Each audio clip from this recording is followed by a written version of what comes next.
não é só futebol. Nunca foi. Em algumas partes do mundo, escolher um time significa automaticamente escolher um inimigo. Existem jogos que dividem cidades, países e até continentes. Confrontos que transformam 90 minutos em tensão, ódio e história. Boca Juniors e River Plate, Celtic e Rangers, Fenerbahçe e Galatasaray. Rivalidades que não nasceram por acaso. Elas surgiram de conflitos sociais, religiosos, territoriais e políticos que o futebol apenas transformou em espetáculo. Mas você sabe como esse ódio começou? Por que torcedores que vivem na mesma cidade, usam o mesmo estádio ou atravessam a mesma rua se tratam como inimigos mortais? No vídeo de hoje, você vai conhecer as maiores rivalidades do futebol mundial, entender a origem real desses confrontos históricos e descobrir por que, em alguns lugares, o futebol é muito mais do que um jogo. Já se inscreve no canal, porque esse vídeo é para quem ama futebol, história e debate. E fica até o final, porque algumas dessas rivalidades são tão intensas que parecem impossíveis de acabar. A rivalidade que divide a Argentina. Não existe clássico no mundo que represente tão bem o conceito de ódio no futebol quanto Boca Juniors contra River Plate. Mais do que dois clubes, esse confronto sempre foi um espelho da sociedade argentina. Curiosamente, Boca e River nasceram no mesmo bairro, La Boca, no início do século XX. Mas o destino dos dois clubes tomou rumos completamente diferentes. Enquanto o Boca permaneceu ligado às classes populares, aos trabalhadores do porto e à identidade do povo, o River Plate se mudou para bairros mais ricos, passando a ser associado à elite argentina. Foi ali que nasceu o apelido que atravessa gerações, Los Millonários. Essa divisão social transformou o clássico em algo pessoal. Não era apenas vencer o rival, era afirmar pertencimento, status e identidade. Torcer contra o outro passou a ser quase tão importante quanto torcer a favor do próprio time. Dentro de campo, o superclássico rapidamente virou um dos jogos mais tensos do planeta. Entradas duras, provocações, expulsões e partidas históricas só aumentaram o clima de guerra.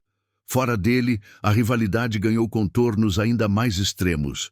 Confrontos entre torcidas, episódios de violência e jogos que precisaram ser interrompidos ou até transferidos de país. O ápice dessa rivalidade aconteceu em 2018, quando Boca e River se enfrentaram na final da Libertadores. Algo que parecia impossível até então. O que deveria ser apenas futebol virou um caos internacional, com ataques ao ônibus do Boca, suspensão da partida e uma final decidida em Madrid. Um símbolo claro de que esse confronto já havia ultrapassado todos os limites. Boca Juniors contra River Plate não é apenas um clássico. É uma disputa de classes, de identidade, de orgulho nacional. Para muitos argentinos, não existe meio termo. Ou você está de um lado, ou do outro. O derby, que divide continentes. Poucas rivalidades no futebol conseguem ser tão simbólicas quanto Fenerbahçe contra Galatasaray. Não é apenas um clássico de cidade. É um confronto que divide continentes, culturas e identidades dentro da própria Istambul. De um lado está o Fenerbahçe, clube localizado na parte asiática da cidade, tradicionalmente associado à classe média, ao orgulho local e à resistência contra o poder estabelecido. Do outro, o Galatasaray, fundado por estudantes de uma escola de elite situado no lado europeu, historicamente ligado à intelectualidade e à influência cultural ocidental. Essa separação geográfica e social transformou o clássico em algo muito maior do que futebol. Torcer para Fenerbahçe ou Galatasaray sempre foi uma forma de afirmar quem você é e de que lado da cidade você pertence. Dentro de campo, o confronto rapidamente ganhou fama de violento e imprevisível. Cartões vermelhos, confusões generalizadas e partidas interrompidas se tornaram comuns. Vencer o rival significava muito mais do que 3 pontos. Significava humilhar o outro lado do continente. Fora dos gramados, a rivalidade é ainda mais intensa. Confrontos entre torcidas, provocações constantes e episódios graves de violência fizeram esse clássico ser conhecido mundialmente como o Derby Intercontinental. Em alguns momentos da história, partidas entre Fenerbahçe e Galatasaray foram tratadas como eventos de alto risco, exigindo forte presença policial. O ódio entre os dois clubes é tão profundo que até jogadores que trocam de lado passam a ser vistos como traidores. Não existe neutralidade em Istambul. Ou você cruza o Bósforo com orgulho ou com desprezo. Fenerbahçe contra Galatasaray é a prova de que, em certas partes do mundo, o futebol não separa apenas torcidas. Ele separa continentes, identidades e gerações inteiras.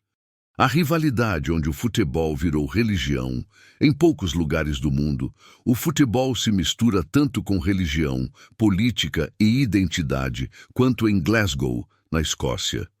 Celtic contra Rangers não é apenas um clássico, é um confronto que carrega mais de um século de tensões profundas. O Celtic nasceu ligado à comunidade católica e de origem irlandesa, criada principalmente por imigrantes pobres que buscavam apoio social e pertencimento. Já o Rangers se tornou o clube associado aos protestantes, à coroa britânica e ao nacionalismo escocês pró-Reino Unido. Desde o início, torcer para um ou para outro significava assumir um lado fora do futebol. Essa divisão transformou o clássico em um verdadeiro campo de batalha simbólico. Dentro de campo, o ódio se refletia em jogos extremamente físicos, expulsões constantes e um clima de hostilidade permanente. Ganhar do rival era uma afirmação religiosa, cultural e política. Por décadas, o Rangers manteve uma política informal de não contratar jogadores católicos, algo que só começou a mudar no final do século XX.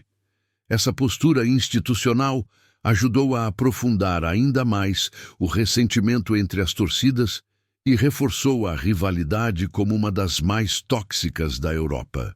Fora do estádio, os efeitos sempre foram ainda mais graves.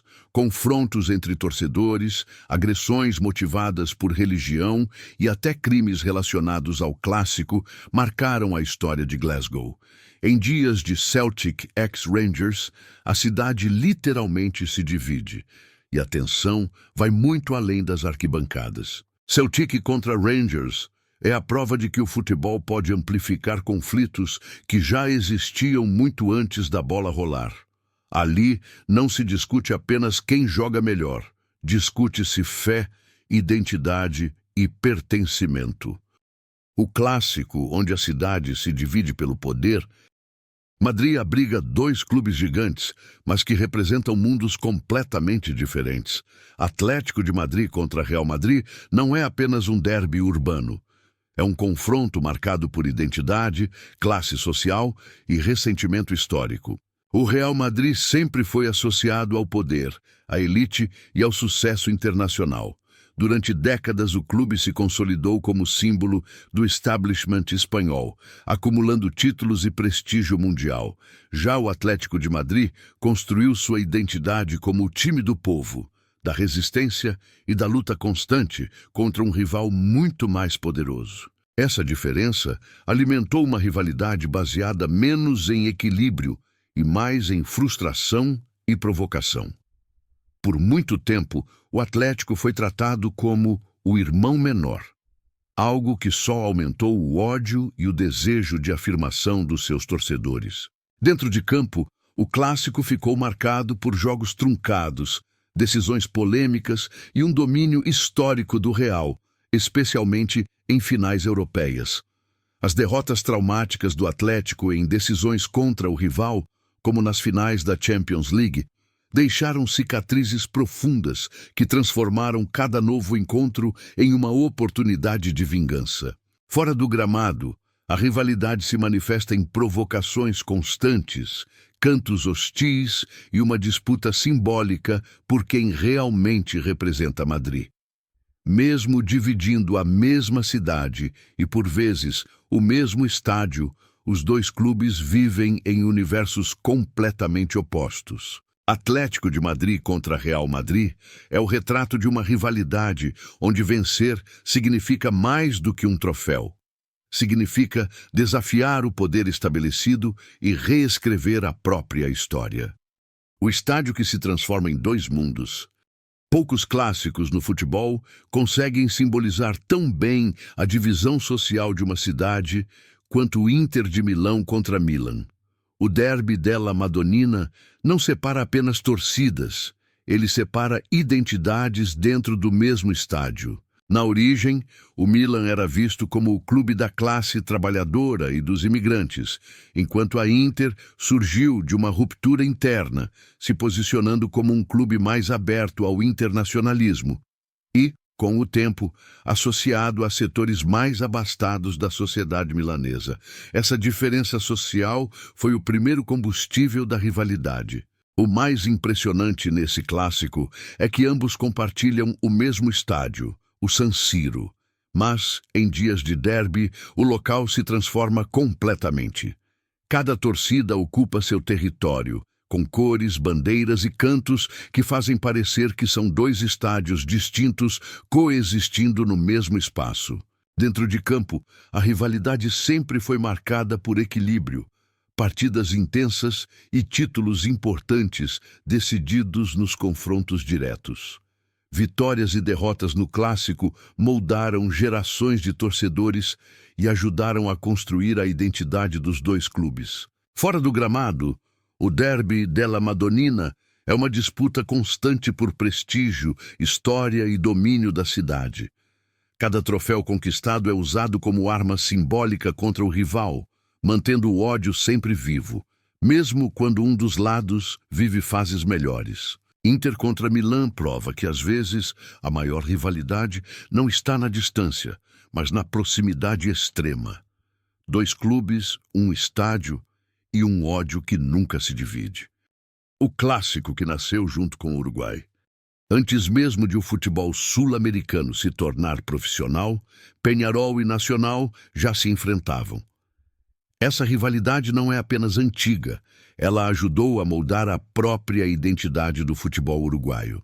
O Nacional surgiu como um clube que defendia o orgulho local, formado exclusivamente por jogadores uruguaios em uma época dominada por equipes de influência estrangeira. Já o Peñarol, com raízes ligadas a trabalhadores ferroviários e influência britânica, rapidamente se tornou um clube popular e massivo. Desde o início, o confronto representava visões diferentes sobre identidade nacional e pertencimento. Essa oposição fez com que o clássico se tornasse o mais importante do país. Vencer o rival significava representar melhor o Uruguai, não apenas dentro de campo, mas também como símbolo cultural. Com o passar das décadas, Peñarol e Nacional dominaram completamente o futebol uruguaio, transformando cada encontro em uma batalha direta pelo controle do país. Jogos decisivos, títulos históricos e confrontos violentos entre torcidas reforçaram o ódio e tornaram o clássico um dos mais intensos do continente. Mesmo fora das grandes decisões internacionais atuais, a rivalidade continua viva e inabalável. Em Montevidéu não existe neutralidade. Ou você veste preto e amarelo, ou branco, azul e vermelho. Peñarol contra Nacional não é apenas um jogo. É tradição, identidade e a prova de que algumas rivalidades atravessam séculos sem perder força. E aí, qual dessas rivalidades você acha que é a mais intensa do futebol mundial? Faltou alguma nessa lista? Deixa sua opinião nos comentários, porque esse debate nunca acaba. Se curtiu o vídeo, deixa o like, se inscreve no canal e clica em um dos vídeos que estão aparecendo na tela para continuar nessa viagem pela história do futebol.